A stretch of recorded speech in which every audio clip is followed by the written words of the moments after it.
Hi friends, welcome back to our channel PSR. Good evening friends. ఈ వీడియోలో మనం కర్నూలు మార్కెట్లో ఈరోజు ఉల్లిపాయ ధరలు ఎంత పడుతున్నాయో తెలుసుకుందాము. నిన్నటికంటే తగ్గిందా పెరిగిందా ఈ వీడియోలో అయితే తెలుసుకుందాము.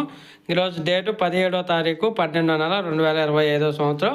ఇక్కడ ఈరోజు కర్నూలు మార్కెట్కి 265 క్వింటాలు రావడం జరిగింది. ఉల్లిపాయలు 265 క్వింటాల్స్. కనిష్ట ధర ఒక క్వింటా ఉల్లిపాయ 640 రూపాయలకి అయితే కొనుగోలు చేశారు, 646. అలాగే మధ్యస్థ ధర యావరేజ్ ధర వచ్చేసి 1325 రూపాయలకి అయితే కొనుగోలు చేశారు, 1325. అలాగే గరిష్ట ధర టాప్ అండ్ టాప్ చూసుకుంటే 1829 రూపాయలకి అయితే కొనుగోలు జరుగుతున్నాయి. 1829 రూపీస్ దాకా అయితే కొనుగోలు జరుగుతున్నాయి ఉల్లిపాయలు ఒక కింటా కర్నూలు మార్కెట్లో. నిన్నటి మీద పోల్చుకుంటే ఈరోజు మార్కెట్ అనేది డౌన్ అయింది. ఓకే ఫ్రెండ్స్, వీడియో వస్తే లైక్ చేయండి, షేర్ చేయండి, కామెంట్ పెట్టండి.